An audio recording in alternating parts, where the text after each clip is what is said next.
Ladies and gentlemen, this may be the most controversial video I ever make simply because I have said for years that I do not play Alliance Conquest. However, I have been playing Alliance Conquest just a little bit here and there. I can prove it to you, although my alliance is getting spanked. We are not an Alliance Conquest alliance, but look here, I have made 12 successful attacks. Now, granted, the attacks were, just very straightforward, very easy. I just jumped in, did some booms, and left. I didn't sit there for the whole 2-hour timer. All of the issues that I have with Alliance Conquest are still the same, right? Just to reiterate very quickly before we get into the meat and potatoes of this video, I think that Alliance Conquest still has the potential to be a very fun game mode because it requires you to use your whole roster, like Shadowland, which is why I targeted Shadowland and Conquest as the two game modes that need to be reworked for evergreen content before this game, goes into maintenance mode. However, the main problems with Conquest are still here. The rewards are not good enough.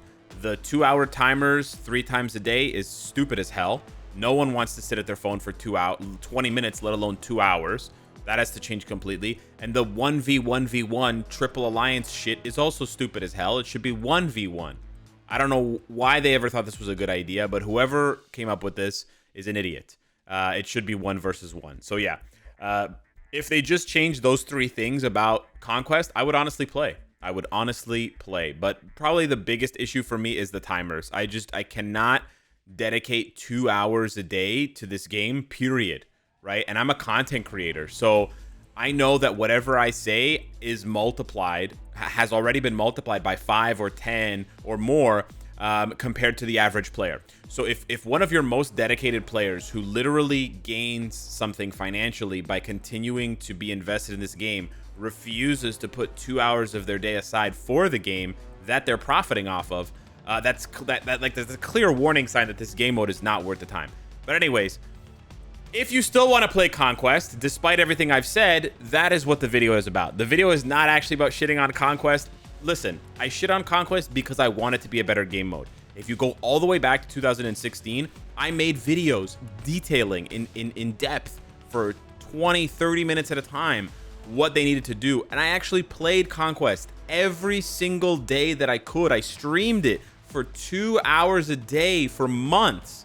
So no one was as dedicated to Conquest as I was when it first came out. I mean, there were obviously players that were more dedicated than me. I just mean to say that, like, my dedication when the game mode came out should not be in question, right? I haven't been this much of a hater of the game mode since it came out, right? I was really supportive of the game mode, but I gave up on it because the devs gave up on it, right? So it's not really our fault if the game mode is not good. It's the devs' fault. But anyways. If you still want to play Conquest, all of the rambling and ranting aside, this is actually what I want to talk about. This was a really good feature that they introduced a few patches ago, maybe about a year ago, where they added save Conquest team templates. Now, this is a very interesting thing because it allows you to very quickly pull up a team rather than having to scroll through your roster in this very limited window. So this is something that you should absolutely 100% take advantage of. And actually, if you're still watching, even if you're not interested in Conquest, right? Even if you don't play Conquest, like I don't, you should still do what I'm doing in this video. And you should still set the teams that I'm showing you to set, provided you have the characters to make up the teams. Because this takes like 1 minute of effort. You can do this while you're pinching a loaf on the toilet. And it'll then take you another couple of seconds whenever you're playing Conquest. Right? So you don't have to become a Conquest Andy. You don't have to become this guy or whatever that dedicates 2 hours a day, 4 days a week to this crap. That's not what I'm saying. What I am saying is, at the very least, right, you watch the tips in this video that I got from Alliance Conquest Masters, okay? Because I've spoken with the senseis at the temple. I burned the sage, and I'm here to give you their wisdom. I'm passing their wisdom through me. I'm like a messenger. You take this wisdom, okay? And then you just set the teams. Boom, boom, boom, boom, boom. You just set the teams, like, 1, 2, 3, you're done, right? It's very easy, right? And then you look like a hero to your alliance. Because then you'll see them pop off in the chat, right? They'll be going crazy. You'll be doing whatever. You'll be upgrading your favorite, lizard. You'll be, oh man, Squirrel Girl, so nuts, right? Haha, test, and then you'll see them, blah, blah, blah, blah, blah, blah, blah, help, close 8, whatever the hell they say about Alliance Conquest, right? They'll be saying all their stuff. See, look, anyone on for AC? Literally 2 hours ago, someone talked about it. So they'll be chirping and whatever. and then you'll just go in calmly, right? Like John Wick, you'll just walk up with your sniper rifle, you'll set it on the windowsill, you'll jump into the zone, and then boom, you'll let off a couple of shots. And then you'll just dip. No need to be there for 2 hours. No need to, literally waste your life away, but just go in, doom, doom, and get out.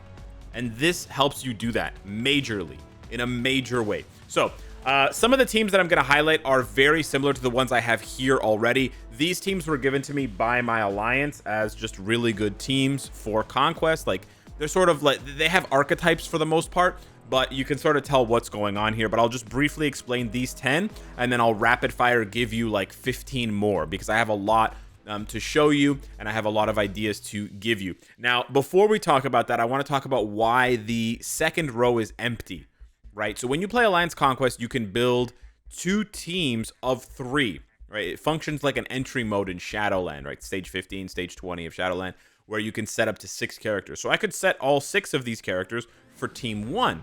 And then if Gore, Hulk, and Chavez don't do the job and they die in the first round or in the second round, then, Professor Sex comes out with Namor and Jean. However, that's not a good way of designing it, because you're stacking too many good characters on one team. And if you get unlucky due to RNG, or if there's a disconnect or whatever, you can end up losing too many valuable characters. So nowadays, the strategy for Alliance Conquest is to actually spread out even more thinly and basically just use one good team. So there's multiple ways that you can do this. You can either do it like this, and so when you go to set a team, there will be no second slot, and you can just sort by ascending and put in some trash, or you can pre-plan it and then just put in the trash now. And again, the trash is not necessarily bad characters, they're just much weaker by today's standards for things like Conquest, because they're tier 2 only characters. Or what you can do, okay, there's a third option, or what you can do is you can set 20 really good teams, different teams, okay, that don't necessarily synergize with each other. And then when you set one of these teams, like Team 1, you'll just erase. Okay, so for example, right, we're going to set up another team here. Just pretend this team is good. This team's not good, okay? Let's pretend both of those teams were really good. So you set that team, and then what you'll do is you'll either wipe out the first part of the team. This will be live when you're playing Conquest, and set up a bad team, or vice versa. You'll swap out the second team and reset it with other characters. So you sort of get what I'm saying here, right? Okay. So now that we've understood why the second half is blank, now we can jump into the teams here. So the first team, pretty straightforward. Hulk is the mainstay. Gore is also very good, but it's mainly about Hulk, which is why Chavez is there, not only to pump up the HP of the team, but also to reduce the reflect. So this team is harder to counter with things like Luke Cage, because Chavez cuts the amount of reflect damage you take by 50%. Pretty straightforward. This one, also pretty straightforward. This is just a symbiote team. The main ones here are Carnage with the artifact, and then Agent Venom with or without the artifact. Toxins are also pretty good, but you could swap Toxin out for Venom if you wanted to make the team stronger, if you built Venom for PvP specifically. This team here, again, centered around Adam Warlock, but you've got the revive on him, you've got Wolverine with the artifact, and then you've got Molecule Man making this team harder to kill because of his leadership and all of those passives. Pretty strong team, generally easy to burst down enemies with that combo, and having the both blast and combat here makes you a bit more flexible for a type advantage disadvantage. This one here is just villain versus hero focused. So Thanos has a bunch of damage to heroes, Hela gives him even more damage to heroes and damage reduction versus heroes, and then Colossus just solidifies that. So this is a team that's meant to take down a hero squad, like that's set up like sort of like this team. This team, again, revolves around Gilgamesh and Cersei popping off with the awakening skills. Drax just gives Gilgamesh even more HP so that he's unkillable, which is really nice. This looks sort of like a timeline battle team. You just have 3 really solid characters. You've got the Reflect and the iframe Ignore on both Sentry and Emma. And then you've got the taunt sort of punishment for Blue Marvel. And this also has pretty high resists, so you can also use that against elemental teams in some cases. Here, not too much to say, but you've got Rescue sort of synergizing with healing for Hulkbuster and Quicksilver. This is a Reflect team. So if you see any combination of 2 or more of these characters, this is a Reflect team. Shang-Chi, reflects with the 3rd skill. Destroyer and Silver Surfer reflect with their whole kit. right? This can be a pretty squishy team, so you're going to have to find a way to use this team correctly, but that is the point of the team. And then we round out the list with a Doom team with a lot of buffs for Doom so that Doom can just pop off. And then we also have the Blue Dragon synergy with Sunbird popping off, and then Taskmaster's just there as sort of like a generic support to make Blue Dragon stronger, and I guess to make Sunbird a little bit stronger if he survives.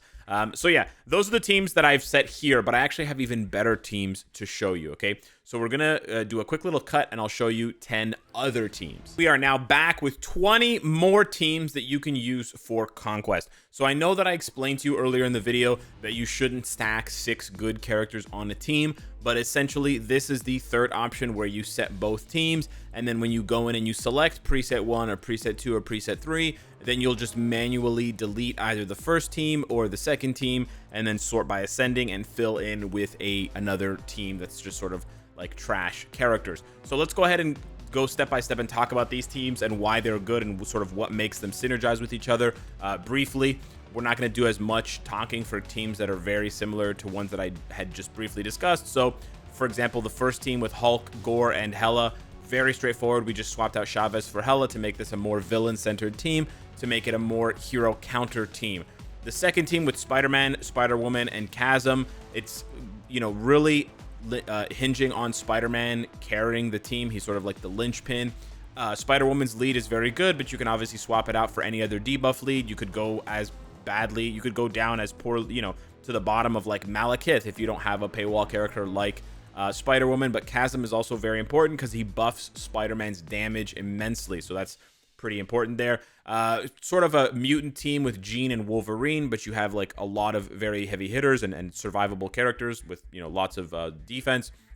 But then you also have Ancient One to add in some Reflect. This is just a very crafty team to defeat because obviously you have Jean, but then the rest of the team does make things difficult without using up too many other strong characters. Captain America, Shuri, and White Fox, I'll be honest, I don't really understand. Big shout out to MFF Doom who gave me these teams, but this is one of the only ones that I don't really get. My guess, if I had to, is that it centers around Captain America just hard carrying, sort of like Spider-Man in the team above. And so Captain America buffs his own HP with his own lead. He has a debuff cleanse on his kit, so he doesn't need a debuff lead. And then Shuri and White Fox are just there to prop up his damage and make him a sort of villain killing machine. So whereas you'd build a team like Thanos, Proxima, and Colossus right here, to sort of synergize with each other because Proxima and Thanos have team-up bonuses, the Cap team would sort of try to cut through that villain-centered team. This one here, very straightforward, just swapping out Wolverine for Quicksilver, but still same sort of thing. You have iframe ignore, and you have 2 different types, in this case Blast and Speed, which should be able to cut through a lot of teams, especially if they don't have Revive. The Invisible Woman, Hawkeye, Punisher team, that is the second slot for the third one. I also don't really understand that one. I know Punisher can be really nice on some one-shot scenarios because of his third skill counterattack, but I don't really get how Hawkeye and Invisible Woman really synergize with this team. The next one there, number 4 on the second slot with Strife, Deadpool, and Polaris. Polaris is doing a lot of heavy lifting, providing support buffs to make sure that Deadpool's damage is up to par. This is probably a pretty weak team overall just because you have a tier 2 in there with Strife. Strife can be pretty good at crowd control, so you have to keep that in mind. You can take advantage of him against a team that doesn't have a debuff lead, and you can squeak out some wins, even though Polaris and Deadpool's damage is not really up to par with some other higher tier characters. But you also have iframe ignore for Deadpool, I believe, so that does factor in for something. Here with this next team, it's very similar. We just swapped out Drax's lead instead going for Gilgamesh's, which is all defense, and then adding in Valkyrie to make this team, to give it more punch and make it better at taking down villain teams, especially since Cersei will revive and pop off and do a massive amount of damage because of the buffs from Valkyrie. So I would say experiment with this team over the America Chavez team if your Gilgamesh isn't doing enough damage. The second team there is a synergy, speed synergy team with the Echo lead and support being the real center of this team, so it doesn't really work without Echo. People forget that Electro has iframe ignore, and of course Elektra does as well. And you also have the play on Electro, which probably was a bit of an influence for MFF Doom to make that team. It's kind of cute. There with Sentry, Makari, and Chavez. People forget how good Makari is for PvP with that third skill because they use her so much for PvE. But yeah, Makari is dangerously good in PvP. Long iframes on this team, lots of downtime. to really take advantage and have enemies soak up a bunch of damage.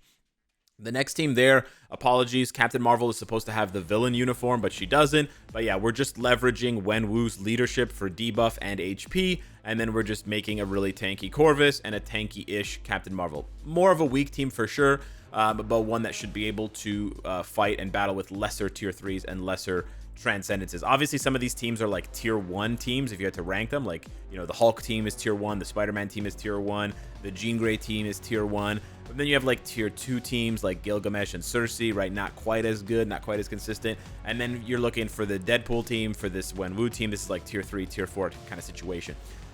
This Hulkbuster rescue combo remains, except this time we use Drax Lead for more HP for Hulkbuster. Hulkbuster surprisingly good with the third skill, counterattack, catches a lot of people off guard. Also, you have the second team there with Angel giving debuff to Juggernaut and Kitty, and then you also have the recovery rate to help Juggernaut heal a lot more. I don't know how much Kitty heals, but yeah, I don't think she's the sort of the center of that team. I think she can sort of be swapped out for some other options there.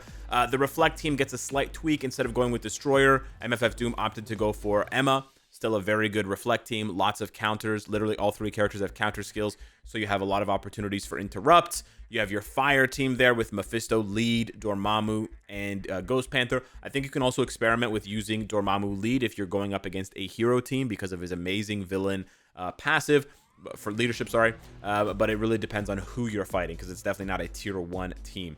The Doom team, basically identical except swapping out Morgan Le Fay for Magic. Magic is going to hit a little bit harder, not provide as many buffs for Doom. So your Doom has to be more well built with this team versus the other team I gave you. But this team has a bit more flexibility, especially if you have Magic's Immortality artifact. The Blue Dragon Sunbird team, basically untouched. We're just swapping out one support character for another, in this case M'Baku. And then the last 2 teams here, although they're not as good, I find them interesting. The Black Cat team giving massive buffs to both Mr. Sinister and Null. Both of these characters have immortality passives, so you're just trying to, juice out as much damage as possible. This team might not win, but this team should be able to chip down a lot of HP on enemies, especially if they don't have continuous healing, which could be very useful for another team to just go in and sort of sweep at the end.